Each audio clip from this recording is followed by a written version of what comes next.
Pokemon Duel Trainers. A new team match is here. You guys not excited? Me neither. Let's see how we can make this better. Stay tuned. It's showtime. We could be.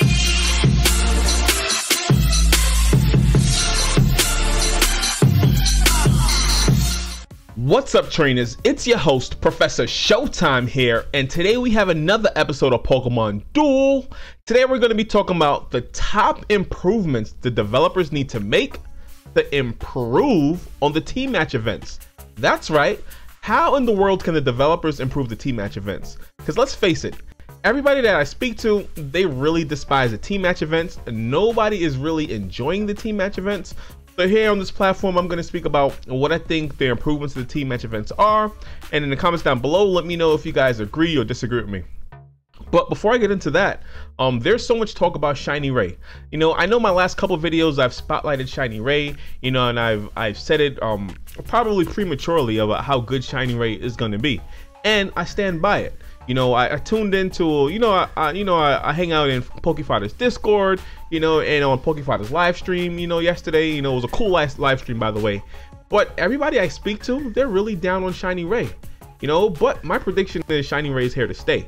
You know, I've even heard people say that Shiny Ray doesn't even fit in an Ultra Beast deck, you know, and my standpoint is Shiny Ray is plug and play. You know, he can fit in any deck, but especially he fits in an Ultra Beast deck. And I'm gonna show a quick video on on the reason why Shiny Ray can fit in an Ultra Beast deck. But first things first, what is wrong with Ultra Beast decks right now? What are Ultra Beast decks missing? Well, the problem with Ultra Beast deck, the biggest problem in my opinion, is that they rely heavily on blue attacks. I'm talking about the Ultra Beast deck that relies with the call signal, with the Nihilego or the Pheromosa Celesteela cheese. You know, they rely heavily on blue attacks. And with the Terrakions running around, everybody's teching in a Terrakion in their deck.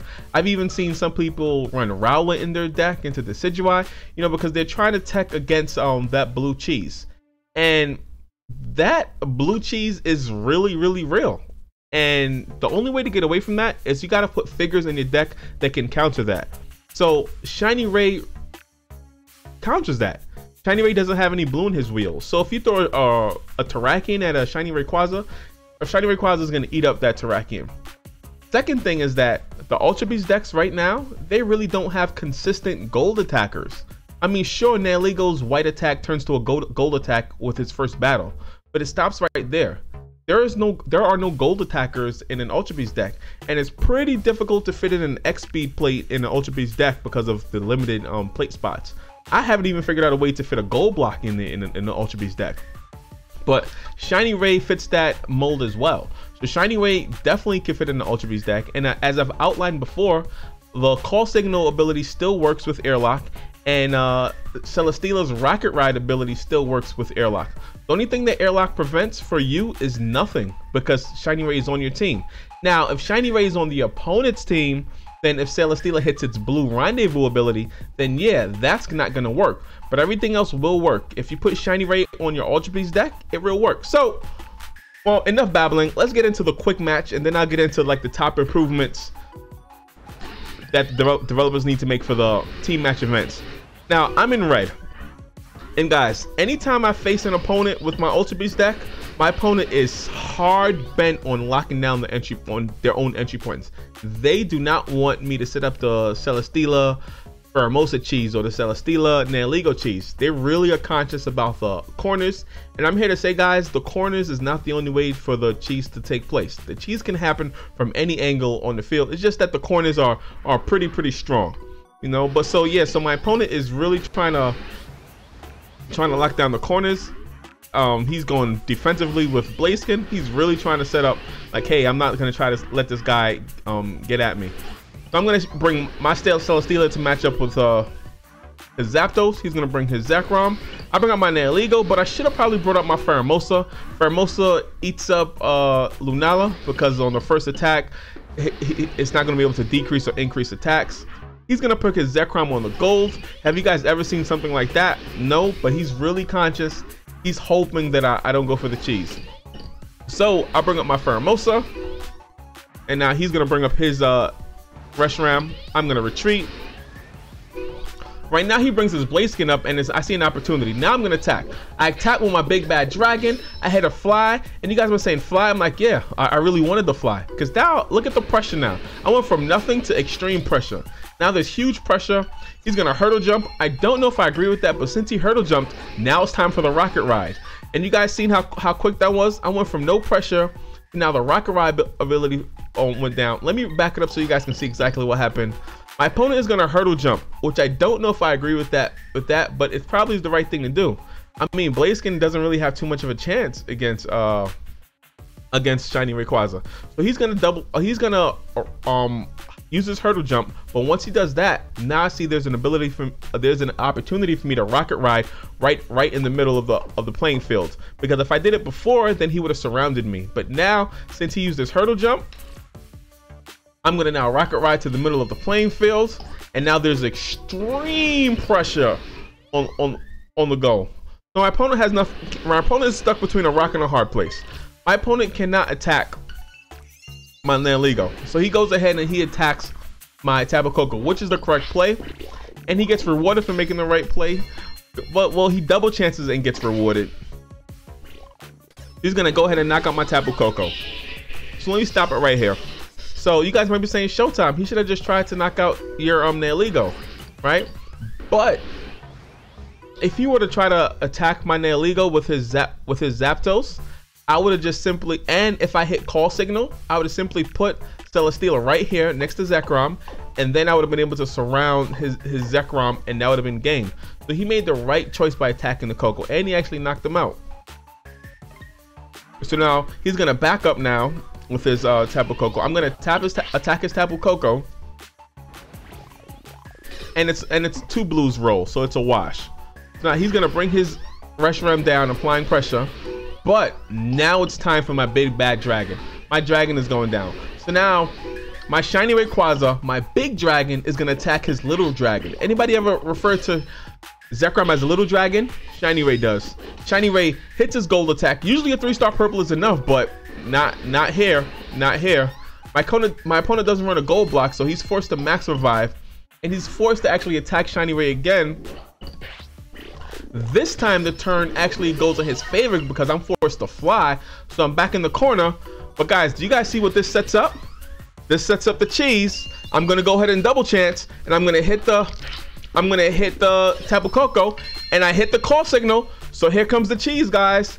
Here comes the cheese, and I just landed on the goal with the cheese. So guys, the cheese is real. It's very difficult to stop the cheese, that Celesteela cheese. It comes from all angles. It doesn't necessarily come from the entry points.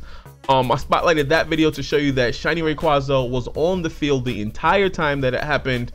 Yes, airlock did not prevent me from going to the Ultra Space or coming back from the Ultra Space. And yeah, so that's that. Shiny Ray, in my opinion, is a great figure. It can find a home in many decks, especially if you're free to play. But let's get into the video at hand. All right, so now let's get into the meat and potatoes of this video, which is what are the improvements that the developers need to make the team match event better. All right, first things first, everybody can agree with this. They need to make the matchmaking a little bit better. I'm pretty sure there's not a soul out there that looks forward to the matchmaking. And if you do, in the comments down below, let me know if you do. Well, if you agree or disagree with anything I say, please in the comments let me know how you feel. But they need to improve on the matchmaking. Let's face it, if you're facing someone that's 400 points above you, it's no fun. Or 400 levels below you, it's no fun as well. Because if you're facing someone that's 400 levels below you, you know that this game has a huge RNG probability. And RNG does strike at the wrong time usually.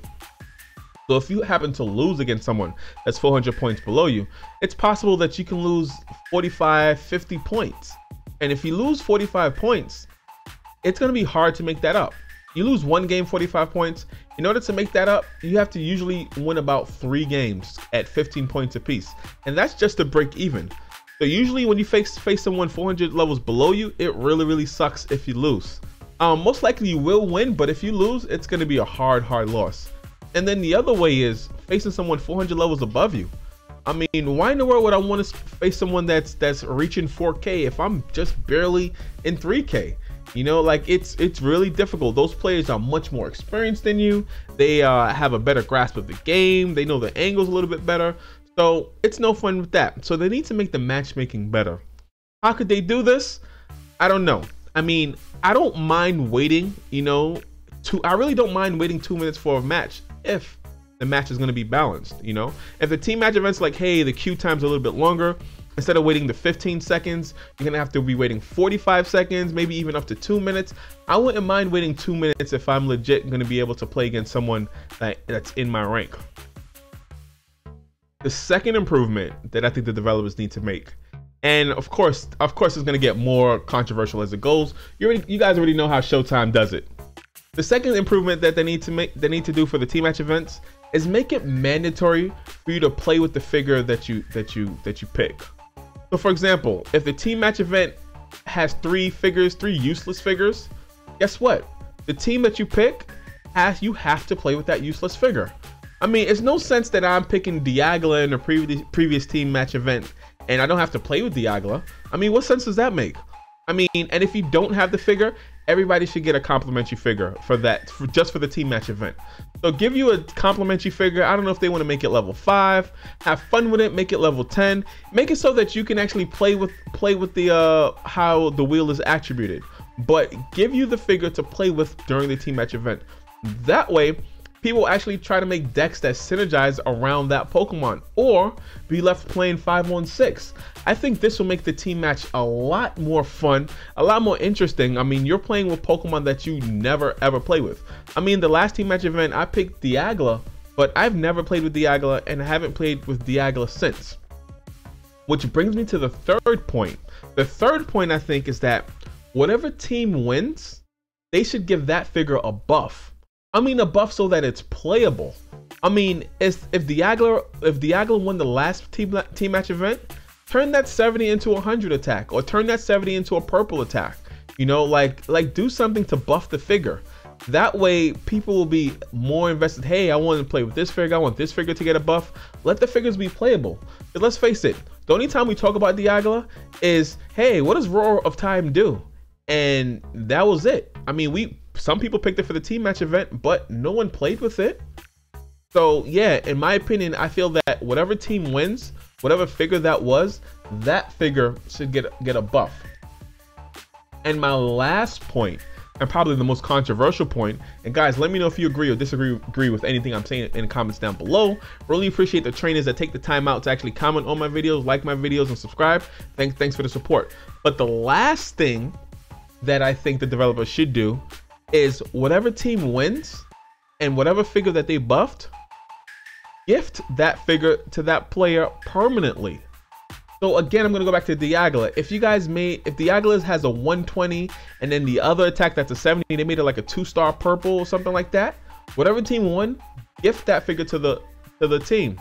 Let every individual on that team have that figure and let them put that figure in their Pokédex.